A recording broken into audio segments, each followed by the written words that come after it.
अस्सलाम वालेकुम। आइए हम आ जाते हैं हिंदी की कुछ प्रमुख व्याख्या की ओर। सबसे पहले पद्य भाग से हम निकालते हैं तुलसीदास की दो प्रमुख व्याख्या। बहुत इंपॉर्टेंट है ये क्वेश्चन, इसको प्लीज़ छोड़िएगा मत।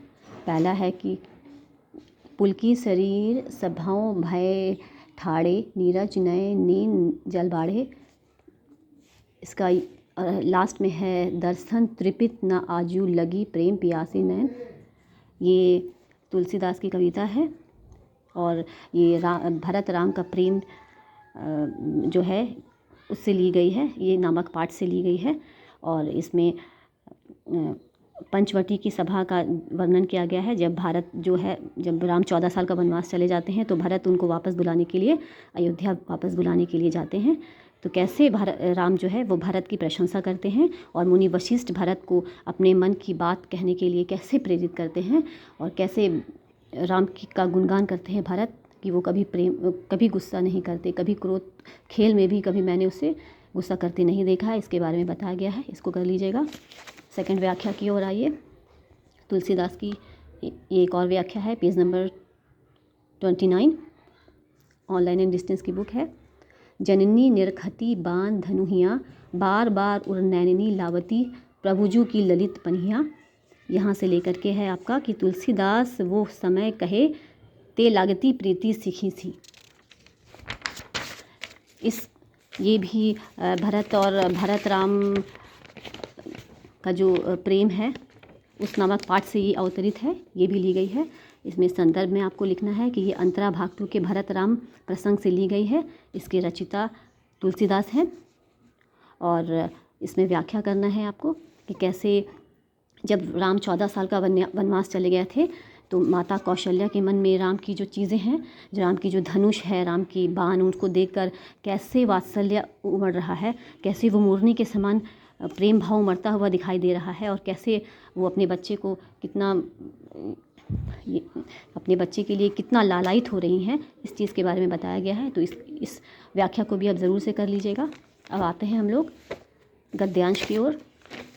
गद्यांश की व्याख्या में ये आपका है पहचान लघु कथा, पेज नंबर 131।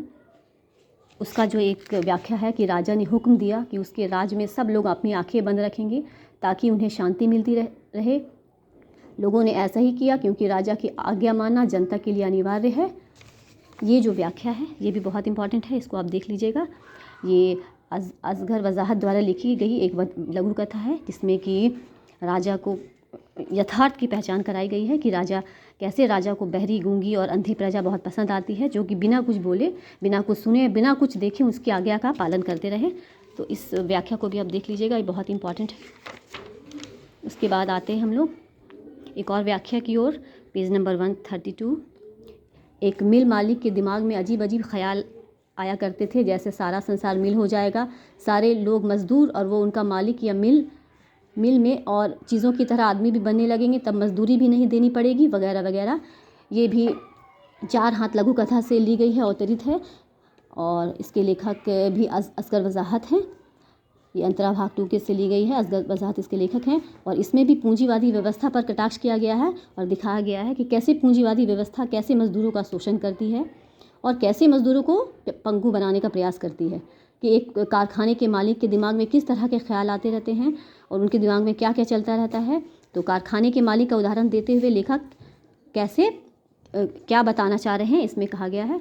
तो इस व्याख्या को भी इम्पॉर्टेंट है, बहुत इंपॉर्टेंट है, इसको देख लीजिएगा।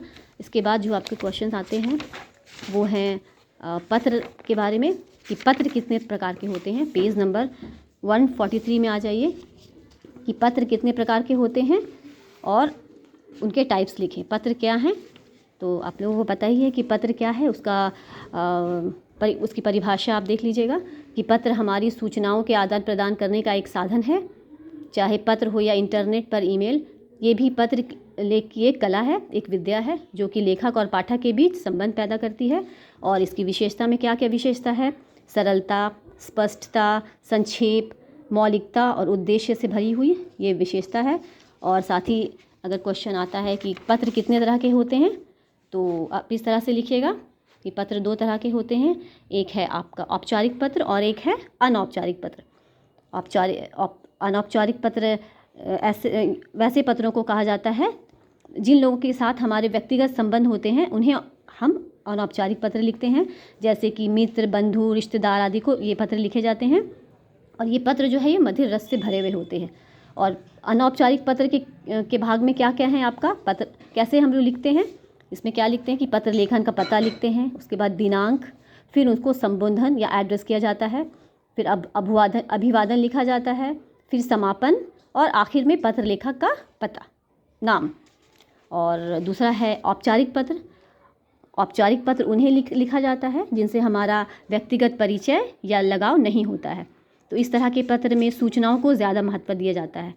तो उदाहरण के रूप में आप डाल सकते हैं कि प्रार्थना पत्र, अध्यापक को पत्र, शिकायती पत्र, संपादक के नाम जो भी पत्र है वो आपका औपचारिक पत्र में आते हैं। तो ये भी बहुत इंपॉर्टेंट क्वेश्चन, इसको प्लीज़ याद कर लीजिएगा। तो ठीक है, नेक्स्ट वीडियो के लिए आप इंतज़ार कीजिए और इसे ज़्यादा से ज़्यादा शेयर कीजिए। Best of luck for your exams. Thank you.